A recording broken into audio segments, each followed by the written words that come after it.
Lead by Essence. 40 jours pour diriger, inspirer et surtout servir. Alors, aujourd'hui, comme je vous l'ai dit, une journée ensoleillée. On va parler d'optimisme et de positivité. Pourquoi? Parce qu'elle vous permet de transformer les défis en opportunités. Un jour, dans un de mes parcours, en fait, j'ai eu à expérimenter une situation qui a transformé ma façon de percevoir la positivité. Alors, en fait, il se passait en ce moment que face aux défis, j'avais tendance à voir ce qui ne fonctionnait pas, ce qui risquait d'échouer. J'étais toujours dans ce mindset de dire qu'est-ce qui ne va pas marcher. Puis un jour, donc, j'ai rencontré quelqu'un qui semblait toujours avoir le bon côté des choses. Même face aux échecs, il restait positif et confiant en l'avenir. Et je me suis demandé, mais comment fait-il pour garder une telle attitude? Et si moi aussi je pouvais voir les choses autrement? Mais pourquoi je me suis demandé ça? Dites-moi, parce que il y a quelque chose, c'est que je pensais que l'optimisme était naïf en fait. Je croyais que le réalisme imposait de voir avant tout les risques et les obstacles. Mais ce jour-là, j'ai compris que l'optimisme n'est pas un déni de la réalité, mais c'est une manière de la transformer. Et honnêtement, cela est venu briser tout ce que j'avais dans mon esprit comme paradigme, puisque on nous apprend que se préparer au pire est plus sage que d'espérer le meilleur.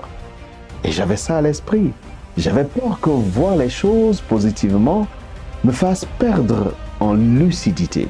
Mais plus j'avançais, plus je réalisais que les leaders optimistes inspirent et entraînent les autres dans leur élan. Et Winston Churchill nous le rappelle, bien sûr.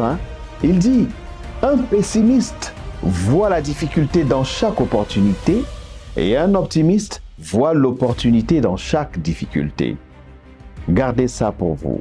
Et en même temps aussi, la Bible va nous aider à ancrer cette notion, puisque nous pouvons y lire.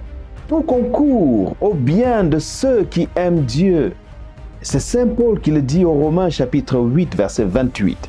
Alors, j'ai compris que si je voulais avancer avec confiance, je devais cultiver l'optimisme. J'ai donc décidé de changer ma posture et j'ai appris à me concentrer sur les solutions plutôt que sur les problèmes. Et j'ai commencé donc à voir chaque défi comme une occasion d'apprendre et de grandir.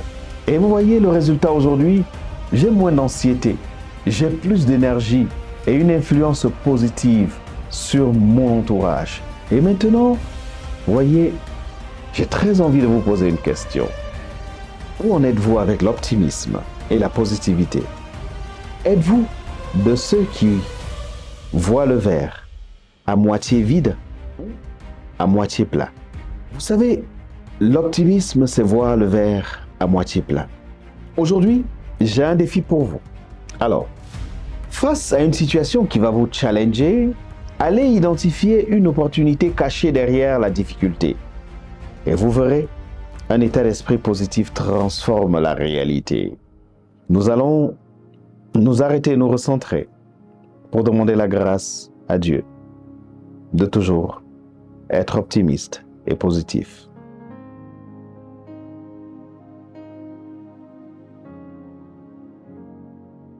Seigneur, remplis-moi de positivité et aide-moi à transmettre cette énergie autour de moi.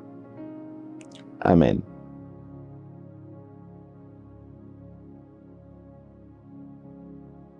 Un leader optimiste attire la confiance et la réussite. Vous, soyez ce leader aujourd'hui. Partagez cette vidéo et faites plus d'optimisme autour de vous. En même temps, n'oubliez pas, si vous ne l'avez pas encore fait, de souscrire en cliquant sur le bouton en dessous pour rester connecté avec nos prochaines émissions. Déjà rendez-vous demain pour la prochaine étape de notre merveilleux voyage Lead by Essence. À très bientôt.